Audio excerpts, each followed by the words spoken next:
Fala galera, tudo bem com vocês? Sejam todos bem-vindos ao canal Sniper Games. Vou mostrar pra vocês aí, galera, o teclado Ray 75RT, né, com aquelas keycaps que eu utilizava branca, né, padrão americano aí no F75, mesmo material do F75, Double Shot, né, elas em PBT, muito boa, as keycaps, aquele padrão americano.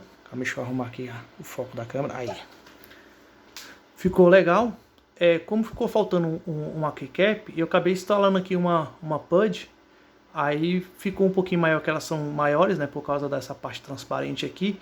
Então ela como fosse uma keycap caixa alta, né, que muitos aí falam. Ficou bonito o teclado Ray 75RT, né, com as keycaps aí tudo branco. A iluminação dele não é tão forte, utilizando essas keycaps, já eu mostro pra vocês, mas mudou aí o visual e o design aí do Ray 75RT.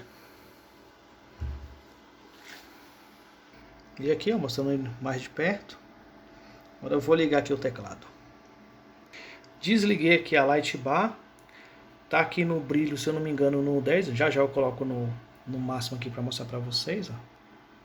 E ficou bonito, galera. Com as keycaps aí tudo branca.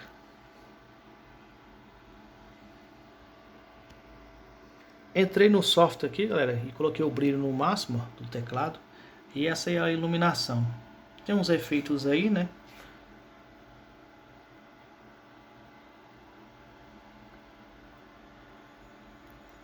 Liguei aqui agora a lanterna do celular.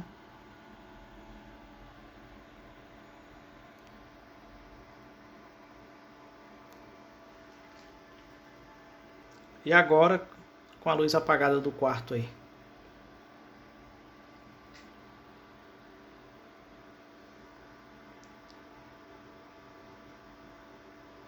Coloquei aí a iluminação no padrão que veio de fábrica, né? No 10, para não atrapalhar o campo magnético aí, né? Para quem joga aí mais próximo do 0.005 ou 0.1, né? Então aí atrapalha aí a questão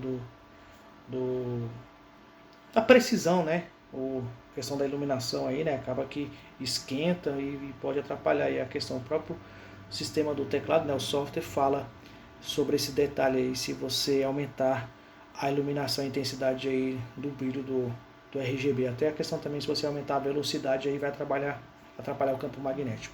Então, galera, se vocês gostaram do vídeo aí, não esquece de dar o like de vocês. Para quem não é inscrito no canal, se inscreva no canal e ative o sininho das notificações, para quando tiver vídeo novo no canal, ser notificado imediatamente. Até o próximo vídeo, galera!